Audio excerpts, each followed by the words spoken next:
Hey, Kowalski here. Welcome back to another video. Now this video is actually pretty special because it's the first time that I'm defeating titled player. So I've drawn against titled players before, but I never quite managed to beat them. And you're gonna see that in this game I actually got a very nice position. Not giving any spoilers about the result, although you already know the result, but how it ended. And I know here on the screen right here it says maybe a dirty flag, but who knows, maybe or maybe not. The thing is, this is played in a rapid arena, and my opponent chose, as you can see from the first move, to go for Berserk. What the Berserk means is that basically he gets half the time, but if he beats me he gets 1 extra point for the arena. So d5, so that's pretty important because he kind of has to beat me here, and he only has 5 minutes against my 10 minutes, right? Because I decided that I don't want to Berserk here because I want my time. So we get into a very standard position, and here he goes d3, I go c5. Here the best move would be knight e5 to open up the bishop and to get some pressure, maybe e3. Maybe a4 also, but here he plays knight c3, and this allows me to go for d4. Oh, and by the way, there's a festival going on outside my house. I don't know if you can actually hear the music because it's pretty loud, but hopefully there are no problems regarding that.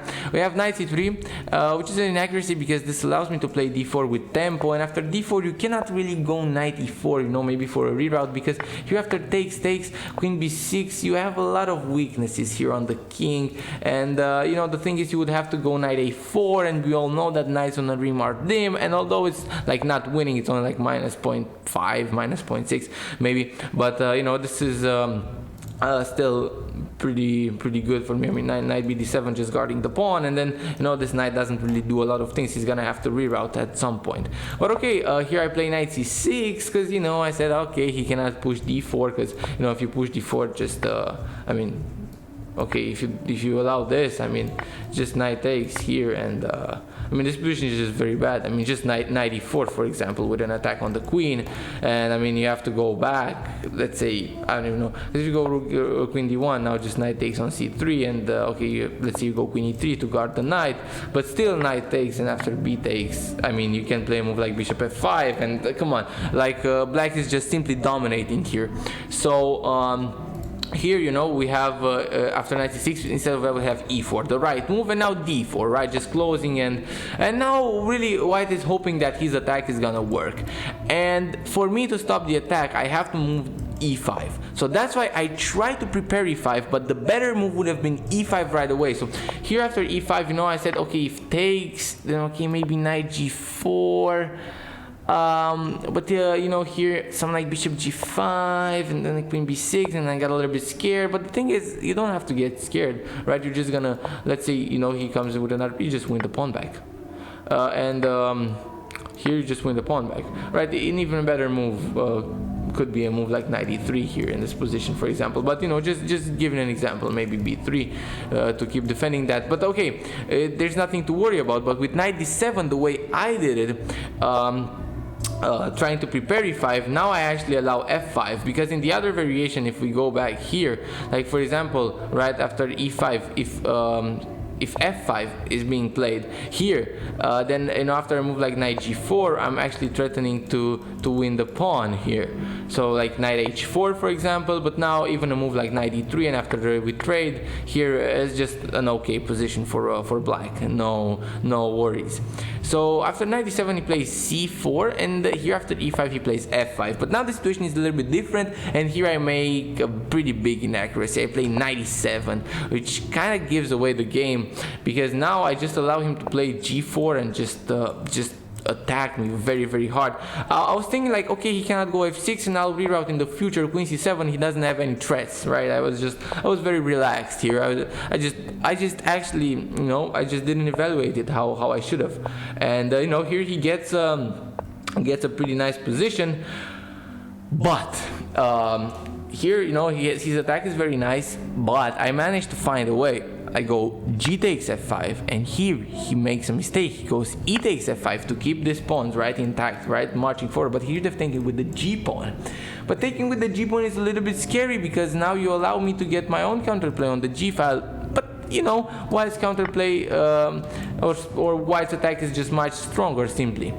You shouldn't be afraid. But after e takes f5, the thing is, I can go e4, and that's the best move, because now you see this queen that I put on c7 a while back attacks this knight right here. And if you try to, like, you know, you cannot defend the knight because you lose the other knight, so you have to go knight takes on e4, and after knight takes on e4, you go d takes on e4. And here, right, I had a couple of choices. d3 maybe was the best choice, because I'm attacking the rook, and you know, for example, if after d3, let's say e5, I simply take the pawn, and you know, let's say after rook b1, I simply get this check, and after rook f2, you know, the position is just much better for black, actually. You know, I just get bishop b7, and you know, I'm laser beaming him, and there's pretty much no more attack on my king. But instead of that, I go for the more natural move, which is an inaccuracy, queen g3. Because, you know, here's the queen g3, okay, queen takes on g4. But here, you know, he gives the inaccuracy right back. Again, this is almost like a blitz game. You can look at the time, that's why I included that on the screen. Like, you can look at the time and kind of see in what kind of situation we are. He played knight h2, he didn't really spend too much. I mean, he spent 20 seconds, that's kind of a lot of time. But here, you know, queen e1 is better, and, you know, I thought about that move during the game. Queen e1 is better because it protects the e4 pawn, it protects the h4 pawn, and now knight h2 is really gonna be, you know, a little bit of a threat, because, you know, I'm gonna have to move my queen back, then he gets another move, and then maybe he even traps my queen if I'm not careful. Like, for example, you know, queen e1, let's say I just make a stupid move, right? Knight h2 just traps my queen in the end. So, you know, here I would have to make a move like f6, and so that I can just like get my queen here to f7, for example, or e8. So, and white is just better here, because look at my pieces. But he didn't see that variation. He went knight h2 right away, and here, you know, if I cannot go here because I lose, so trade is forced, right? I have to trade, and now here I just completely blundered the game. Bishop b7, just a complete blunder, and you know, I didn't even spend a lot of time on that. I just spent like 23 seconds. And I was like, oh well, the discoveries, and I don't like that. But what was going on in my mind? Like, here he just plays f6, right? That's just winning, because after bishop takes, you go here, and after bishop takes, you take the bishop.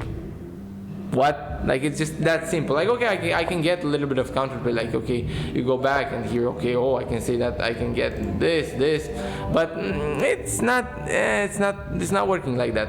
It's actually not working like that. But after bishop b7, he blunders the game right back, knight g4.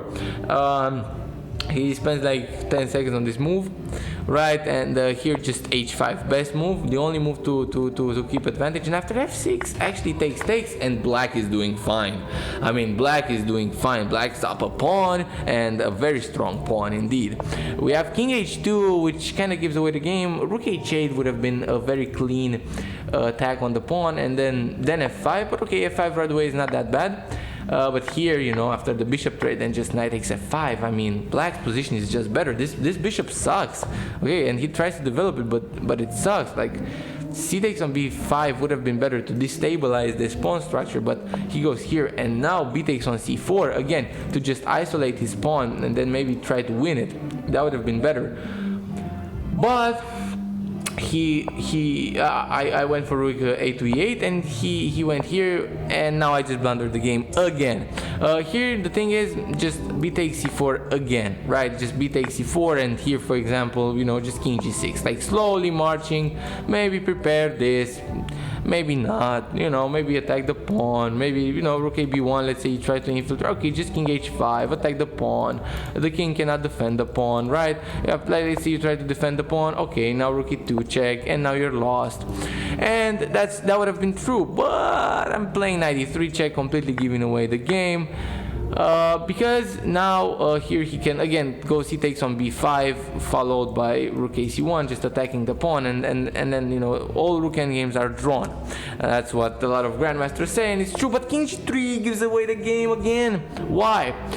Because he allows me to push e2, and the king is cut off, like e2, and the king is just cut, like, okay, king takes g4, but now rook e3, and the king cannot enter. Like, the king cannot enter, right? All of these entrance squares are taken. And I'm gonna be going, you know, maybe rook f3, and, you know, just harassing the king, depending on what he does, you know. But here, like, I'm just saying, I didn't see another way, so I just played rook e4, which kind of gives the advantage, but it's kind of a blunder here, really. But he blunders right back and allows me to play this move e2. But the game is not over, guys. Trust me, it's not over when I'm playing. I play all the right moves here, all the right moves, and here I just missed the idea. I go rook takes e4. Here, if I had just, you know, I played this move in 2 seconds. Here, if I just stopped and calculated, I have 5 minutes. Just king h6. Okay, you can take, but you're lost. Like, you're lost. Okay, like, you cannot stop the pawn. You get here. Okay, congratulations, congratulations, congratulations. You made here. You made it here. I was trying to go here. Okay, just that. Then, okay, you win the pawn. Okay, I win that pawn. Like, okay, you're trying to come here to play. Okay, I take this pawn, and now I mean, okay, here you can get a hope that you're gonna catch me in the corner, but it's not happening, guys. It's just not happening. I mean, okay, here if I play a move a2, yes, then he catches me in the corner, but I don't play this move. I just play c4 maybe. King c3 and king b1. Oh, you get the point. If I just stopped and calculated, this sequence is very easy. It's very easy, but in 2 seconds I just blitz out this move, and I take the pawn, and now it's a draw, because in the end he's gonna pick up this pawn, and I'm gonna pick up that pawn, but he's gonna pick up also the g4 pawn, and now, right, it's a draw, because 1 pawn each. It's a draw. How did I possibly win this? And now we start to understand what's written right here under the webcam. I decided to play on, because, you know, my pawn's a little bit further, and his piece coordination is not so great. And here I decide to just bring my king, right? He doesn't allow me to do that. He goes here, and you know, here I decide to go for some trick. I thought I had a trick here. If he goes for I don't know why he would have gone for this, but I guess I would have taken or something. I don't even know. I don't even remember the trick. I guess maybe the trick was some check, and then I don't know. I just, the position is 0-0, and after analyzing it, I cannot even remember my idea. It was very stupid, by the way, but okay. I don't go for that. In the end, I just decide to run my king to the pawn and just defend it. And here, you know, here I decide to play this move rook g3 to try to stop him, because now I remember the exact trick, but it also doesn't work. That's what I'm saying. Like, okay, here if he goes g2, then okay, if I go here, then again it doesn't work because the pawn promotes. I don't even know what I calculated. I'm sorry, guys. Right, my brain doesn't really work in the end games. Okay, so rook takes, and now just simply king takes, and here just h7, right? But look at my opponent's time. He has 7 seconds. 7 seconds, okay? So here I decide to, okay, not stalemate him. First of all, he spends a second on this move. A check, another second, check, another second. Bring my king. He spent, look at that, he had 4 seconds here. Now he has 1.6 seconds. Like, okay, I understand that you're slow, but you don't berserk if you're slow, because here I just played the move rook a2, and my opponent flagged. I flagged my opponent. Like, this is such a horrible move. Like, this is not even a good try here. Maybe I should have gotten for a check, right? After king f6, you know, maybe another check, and then, you know, this would have been flagging in the end, because like there's no way to like defend with the queen, like block like this, right? And it would have been a flag. But here I just play a very stupid move, rook a2, and you know, And here, you know, if he had just been faster, right, he could have checked me and like at least gotten a draw, right? If he played that, but no, I just flagged him, and that's my first win over rated player, titled player, sorry. You know, that's it. I hope you guys enjoyed it, and you know, I know it's not the most cool way to win a game, not the most honest way to win a game, and not the most precise or accurate way to win a game, but still, a win is a win at the end of the day. So I'll see you all in the next one. Kowalski out.